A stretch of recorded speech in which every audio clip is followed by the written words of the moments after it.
So, my sparkle, we're gonna look at Yakhazaqal or Ezekiel 21, and we're gonna do another exegetical study on it. So, Yakhazaqal is still in exile and is given a vivid vision of Yahuwah's impending right ruling on Yarushalam and its leadership, including a sword prepared for slaughter.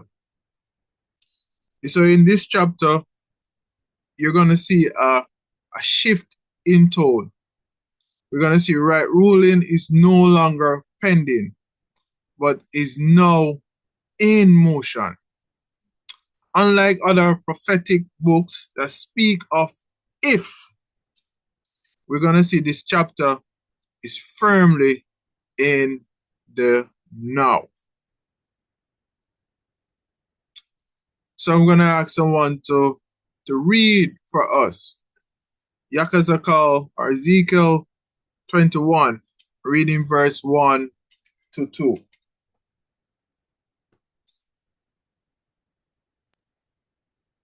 And the word of YaHUaH came to me, Salaki, saying, Bond of mine, place your face towards Yarushalam and drop word against the Kadash place and prophecy against the land of Yisrael.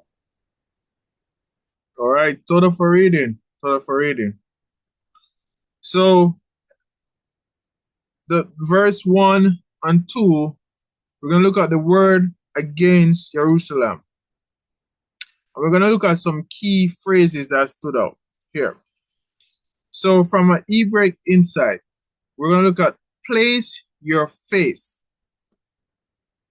The Abrit word is shemim, sheem, and pani. And this is an idiom for resolute determination. We see Yakhazaqal is not to be timid or indirect. Another common phrase that we see coming out is drop, or you might see some say speak, or you see some may say preach.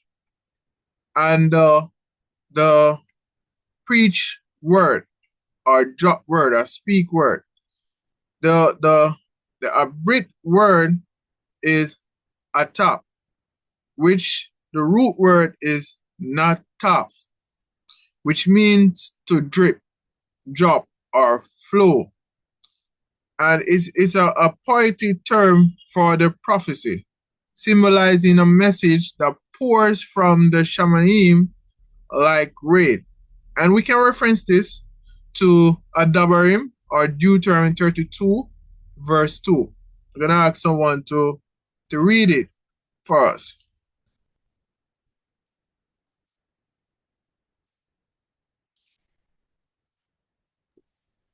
My doctrine shall drop as the rain, my speech shall distill as the dew, as a small rain upon the tender herb, and as the showers upon the grass. All right, total for reading.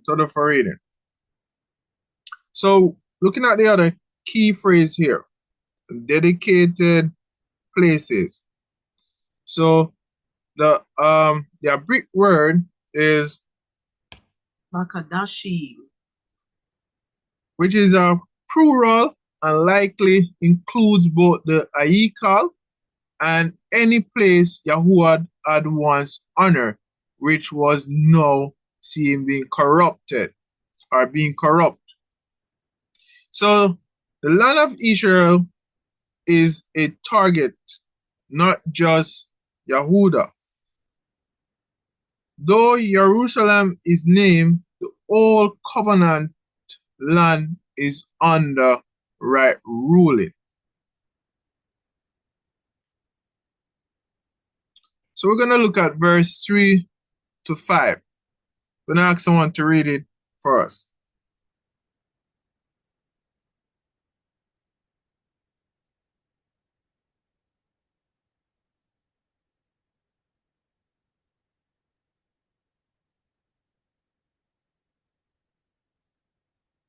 And you shall say to the land of Israel, this is what YaHUaH says. See, I am against you, and I shall draw my sword out of its sheath and cut off from you the righteous and the wrong. Because I shall cut off from you the righteous and the wrong, therefore my sword shall go out of its sheath against all flesh, from south to north. And all flesh shall know that I am YaHUaH, and YaHUaH have drawn my sword out of its sheath, not to turn back again. All right, so the for reading. Now, we see, looking at verse 3 to 5, emphasis on the unsheathed sword. So what's the Hebraic insight into it? We see YaHUaH's sword, or the Hebrew word, karab. We see this in the Tanakh, which symbolizes right ruling. You see, it's often executed by foreign nations. So every time their Israel go astray, we see where another nation always want to take over,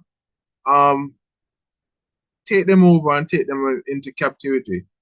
So we see where the sword was used as a symbol in right ruling from foreign nation. So we're gonna reference this to Adabarim, or Deuteronomy 32, verse 41, and Yirmiyahu, or Jeremiah 25, verse 29. Gonna ask someone to read those for us.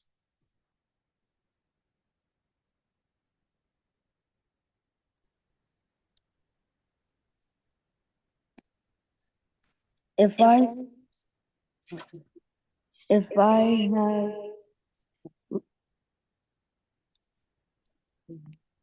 have sharpened my flashing sword, and my hand takes hold on judgment, I shall return vengeance to my enemies and repay those who hate me.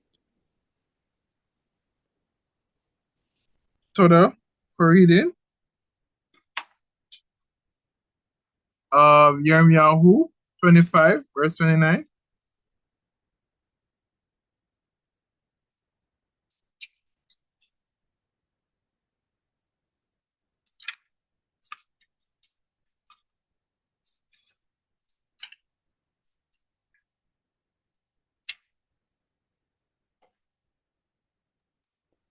For look, I am beginning to bring evil upon the city, which is called by my name. And should you be entirely unpunished, you are not going unpunished. For I am calling for a sword on all the inhabitants of the Arat, declares YaHUaH of hosts. All right, Toda for reading, Toda for reading. So we see in both passage where the sword is used as right ruling. Now the phrase cut off righteous and wrong. You see, this is a covenantal devastation, Mas Parker. Similar to right ruling in Mazarim, where death did not distinguish unless the blood was on the doorpost. So it's not because of who we are as a people, but it's because of YaHUaH compassion on us why we were able to survive, to go through, to be where we are now, and not because of our identity, but because of YaHUaH compassion to us. So no return to its sheath. You see, once YaHUaH said that in his word, that his sword will not return to his sheath, is saying that that is a final, that is it. He is exhausted of his long suffering. So after overtiming of warning and warning and warning and warning, and his people did not listen, he got tired of it and said, this is it. This is it. I have enough. I'm stopping right here. My sword will not return to my sheath. I'm gonna give them my right ruling. After over and over giving several warnings. So let us look at verse 6 and 7. I'm gonna ask someone to read it for us.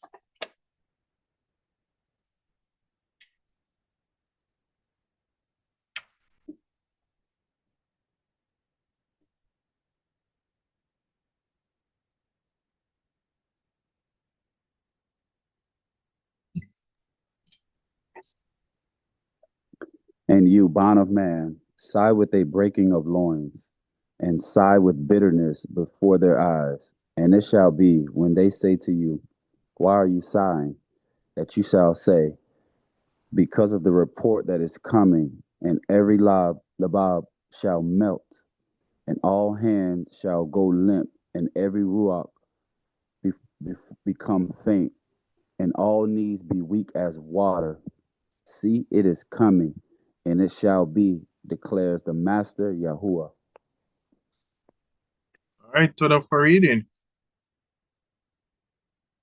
So verse 6 and 7 focus on the groaning as a sigh. So what's the Hebrew inside? So the breaking of loins. Shaburun Mathanim. It is a deep internal agony. You see, the loins, or some may know the hips or the waist, symbolize strength and vitality in their breath thought. So there, the breaking indicates national collapse. So Yakhazaqal becomes a sign up. Its physical agony mirrors the emotional and national devastation YaHUaH is unleashing. But hear what the people did. They asked him, why are you groaning? Why are you groaning? It's obvious that these people they were spiritually blind. They were spiritually blind. That they're not even seeing that the right ruling has started. It begins. They not even realize that's happening. So even though he was growing, they were spiritually blind towards the right ruling that has started already. So I'm gonna ask someone to read verse 8 to 17.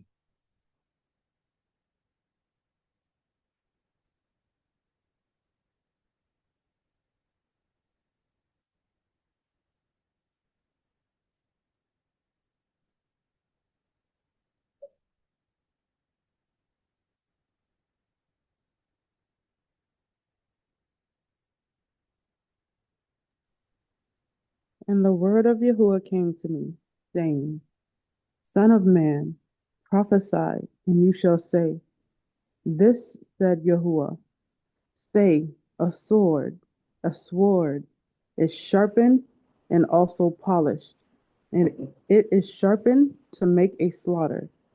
It is polished to flash like lightning, or shall we rejoice? My son, you have despised the rod, every stick, and he has given it to be polished, to be taken by the hand. This sword is sharpened and polished, to be given into the hand of the killer.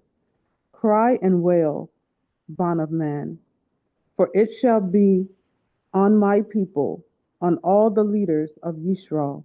They shall be delivered to the sword together with my people. Therefore strike your thigh, for it is a trier, and what if it even despises the rod? Shall it not be, declares the Master Yahuwah?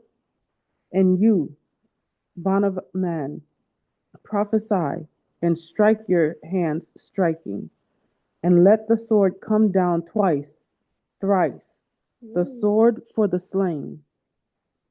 It is the sword of the slain, the great one, which surrounds them. I have put the point of the sword against all their gates, to melt the heart, and that the overthrown be many. Ah, it is made like lightning, keen for slaughter. Sharpen yourself on the right. Place yourself on the left, wherever your edge is appointed. And I too, I shall strike my hands together and cause my wrath to rest. I, Yahuwah, have spoken. All right, to the for reading. To the for reading. So we see from verse 8 to 17, focus on the warning of the sharpened sword. You see, this is a poetic and almost a liturgical section.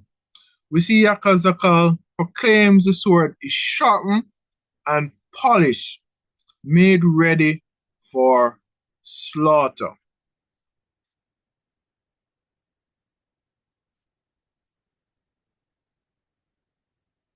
A sword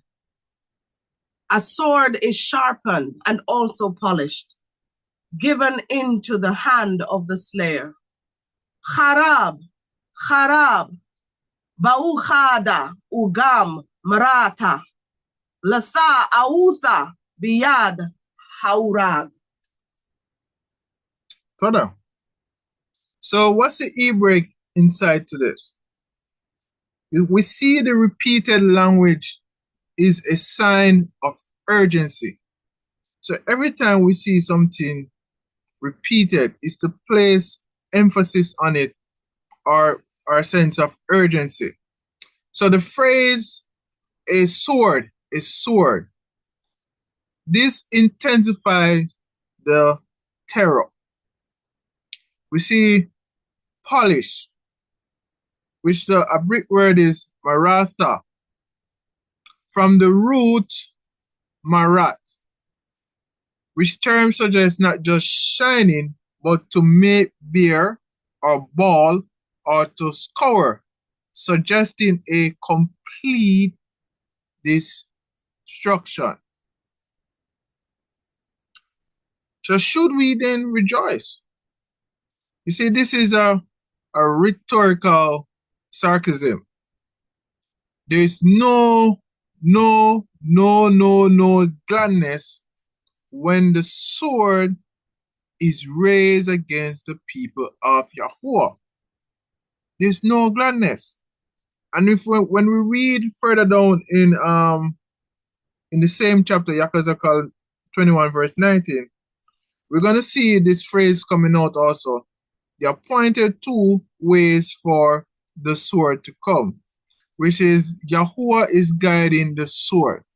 This is the divine war, not mere Babylonian conquest.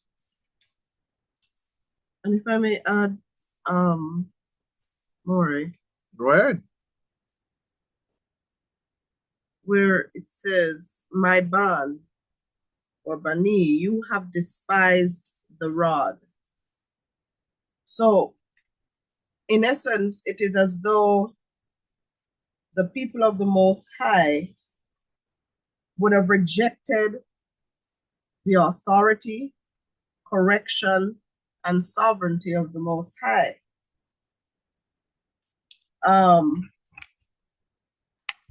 the fact that the sword was sharpened, and the sword, of course, being right ruling, meant that it would have been precise. So this would not have been some random act. This is an act of precision. It is intentional. It is direct.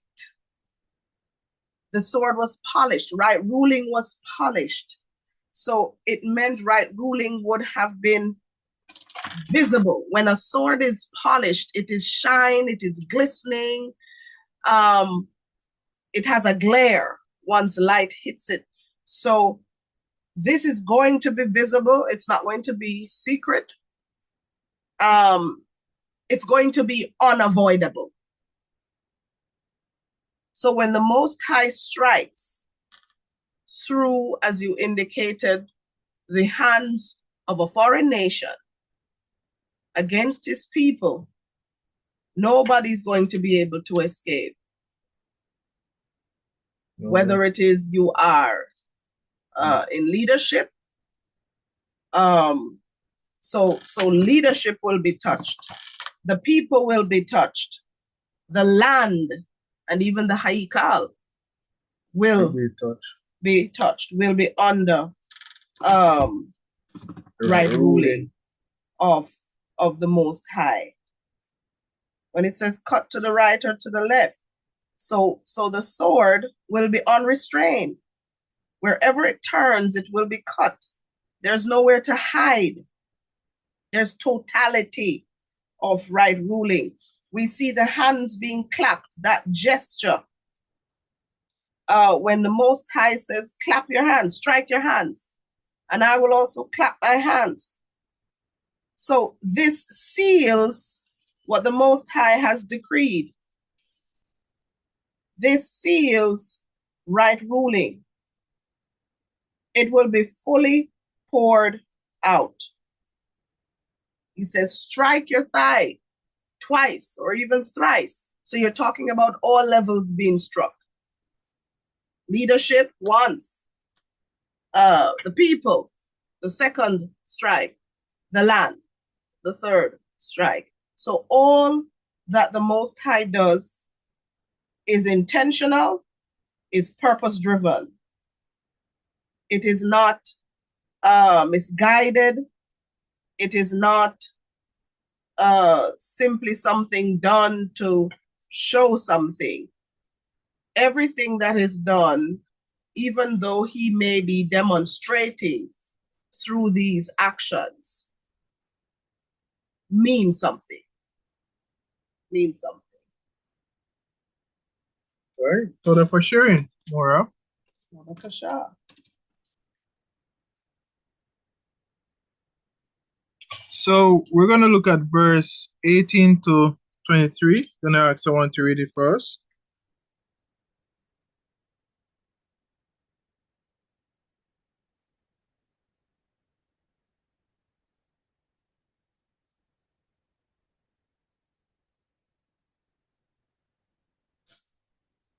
Who's going to take it?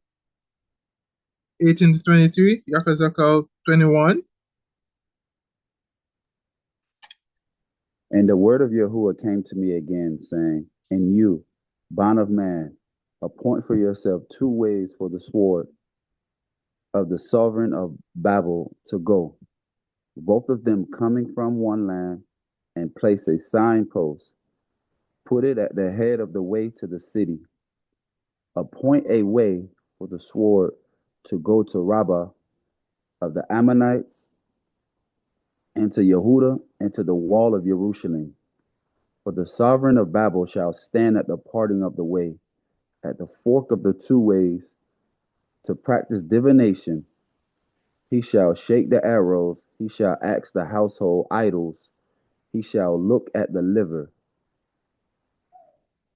In his right hand shall be the divination for Yarushalam, to place up battering rams, to call for murder, to lift a voice with shouting, to place battering rams against the gates, to heap up a siege mound, to build a wall, and it shall be to them as a false divination in the eyes of those who have sworn oaths to them. But he is bringing their crookedness to remembrance, so that they are taken. All right, to the for reading. To the for reading. So verse 18 to 23. Focus on the sovereign of Babel chooses his path. So we see the sovereign of Babylon stands at the parting of the road. And he says, he shakes the arrow and he consults the image. He looks at the liver. So what's the Hebrew insight into this? So this is divination, or the Kasam. So, that's the Hebrew word Kasam. So Babylon's sovereign is using pagan omens, yet is YaHUaH who ensures they lead to Yarushalam. So in those times, they would shake different items in their hands to include arrows, bones, stones, different items that they would shake, and they would throw it, and wherever they would land in their minds is the direction they were to take. So the sovereign of Babel, Nebuchadnezzar, was going to use pagan practices to determine, who do I strike first? But of course,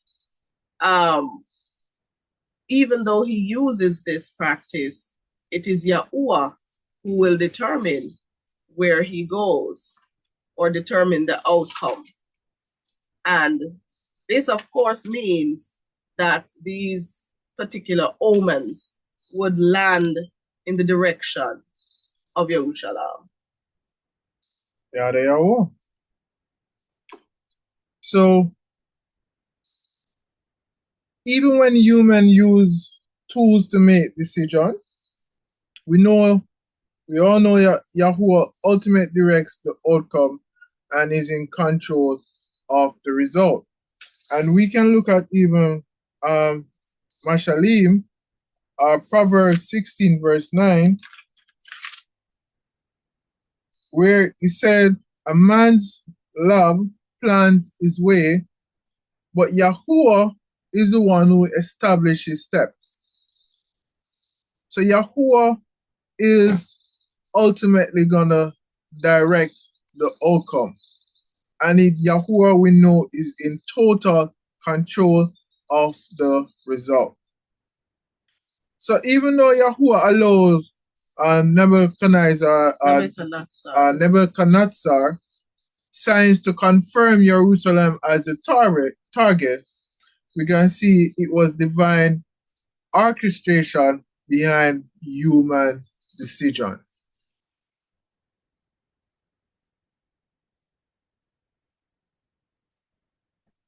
So inspecting the liver. Haruspicy. And the other word is hepatoscopy. And of course, persons may wonder, what are these big words? So they involve the pagan use of animal entrails or internal organs of animals who would have been sacrificed in pagan practices. You may also see these words used in medical terms, such as the medical examination of the liver or other organs. But in this case, what we find is this sovereign of Babel using the liver of the sacrificed animal in his determination of who to strike, the use of his omen or divination. So the patterns and the marking and the condition on the liver were believed to reveal omens and divine messages. That's what you said.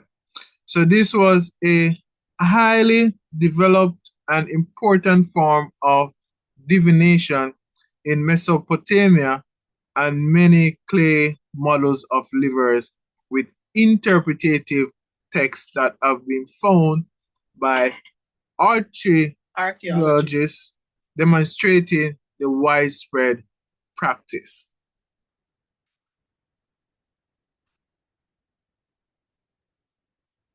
So we're going to look at verse 24 to 27. Then I ask someone to read it for us.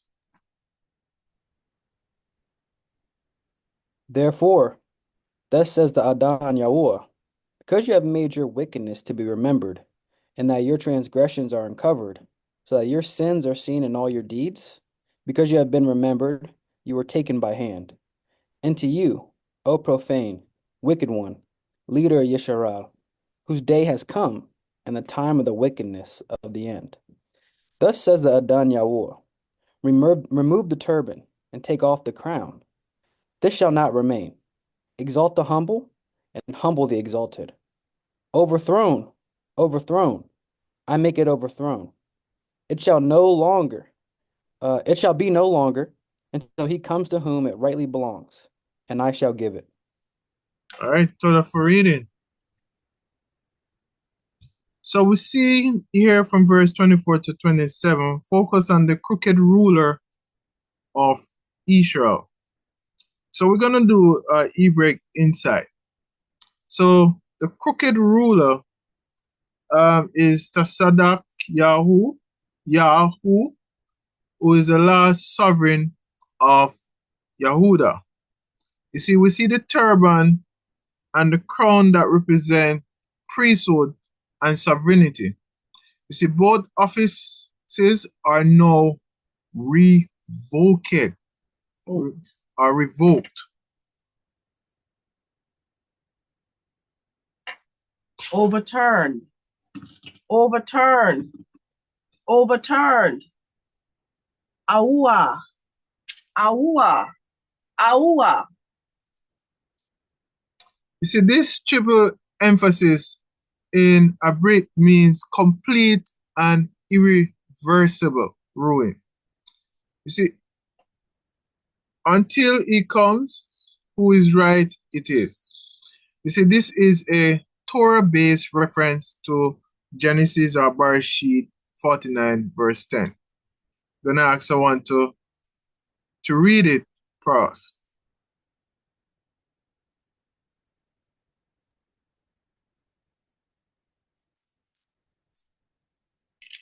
The scepter shall not turn aside from Yehudah, nor an inscriber from between his feet, until Shiloh comes, and to him is the obedience of peoples. Todo for reading. Babakasha. So this is a Mashiach prophecy.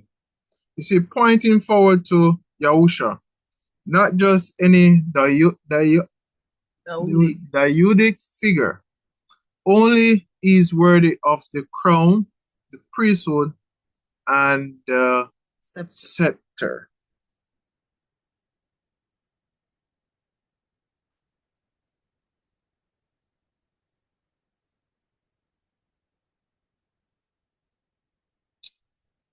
So I'm going to ask someone to read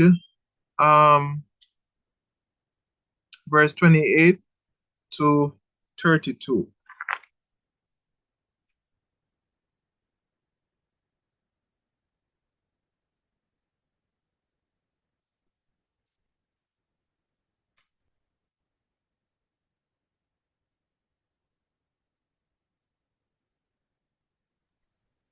And you, Barn of Adam, Nabah, and say, Thus says the Adani YaHUaH concerning the Ammonites and concerning their reproach.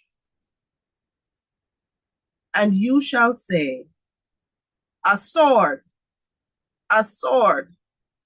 drawn for slaughter, polished to the utmost like lightning, while they see false visions for you, while they divine a lie to you, to put you on the necks of the profaned ones and the wrong ones, whose yom has come, in the time of the wrongs of the end, or crookedness of the end.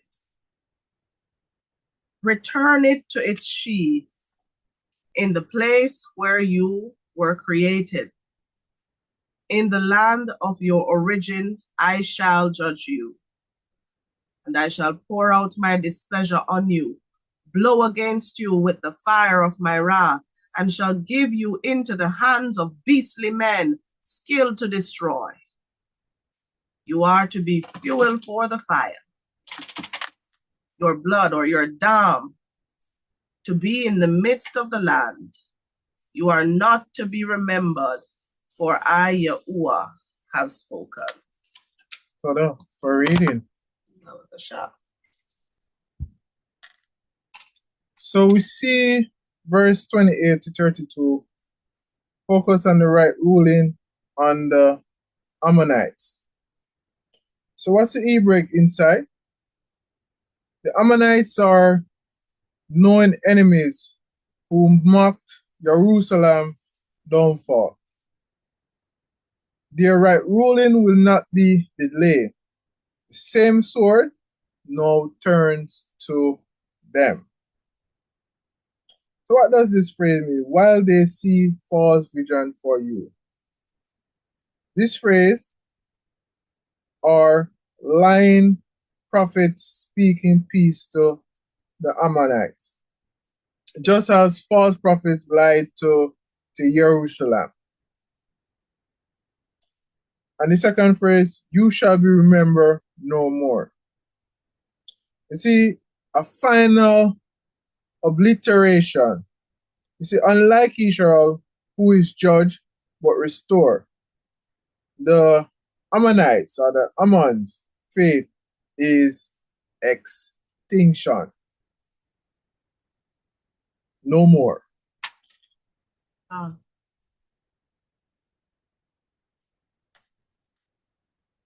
So, archaeological evidence from Yahudah, such as destruction layers in various towns and fortifications, corroborates the widespread devastation caused by Babylonian campaigns leading up to and including the fall of Yarushalam.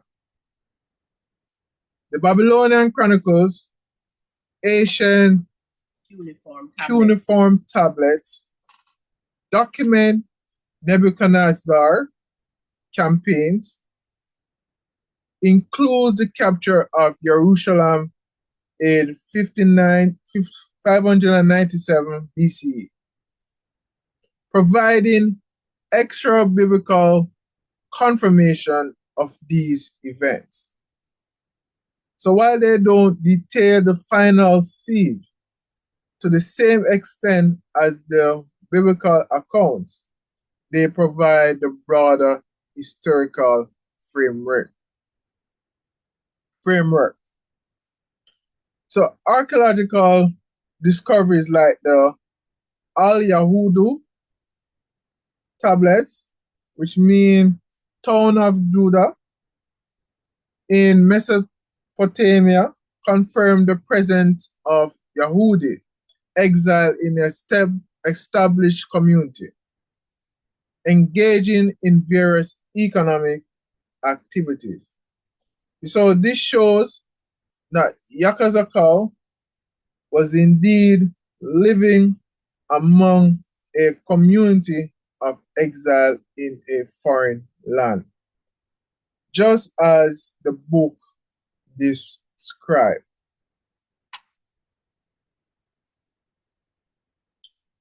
So while Yakhazaqal, or Ezekiel 21, warns of terrifying right ruling, the encouraging word lies in the underlying truth that Yahuwah's fairness ultimately serves his greater plan, and his ultimate authority ensures that suffering has an end and a purpose, leading to a future where divine righteousness will prevail. Again, why Yakhazaqal, or Ezekiel 21, warns of terrifying right ruling. The encouraging word lies in the underlying truth that Yahuwah's fairness ultimately serves his greater plan, and his ultimate authority ensures that suffering has an end and a purpose, so leading to a future where divine righteousness will prevail. YaHUaH. YaHUaH. YaHUaH. YaHUaH. YaHUaH. All right, my sparkle, we're going to do our Shabbat declaration. Again, we're going to repeat it. We're looking at the Gamal, or the Gam. We're looking at verse 17 to 24. So after 2, Akkad, Shati. Gamal, with your servant, let me live, and I guard your word. Guard my eyes, that I might see wonders from your Torah. Guard, I am in the earth. Do not hide your commands from me. Garsha is my being with longing for your right rulings at all times. Garat, you the proud, cursed ones, who are straying from your commands. God, from me reproach and scorn, for I have observed your witnesses. Gam, though princesses speaking against me, your servant meditates on your statutes. Gam, your witnesses are my delight, my counselor. YaHUaH. Barak Yahuwah. YaHUaH. We are the Nazarene of Yahuwah. And of course, we say Akkad Ahava, which means one love. And we thank all our viewers and subscribers, all the family of the Most High, for viewing today's presentation.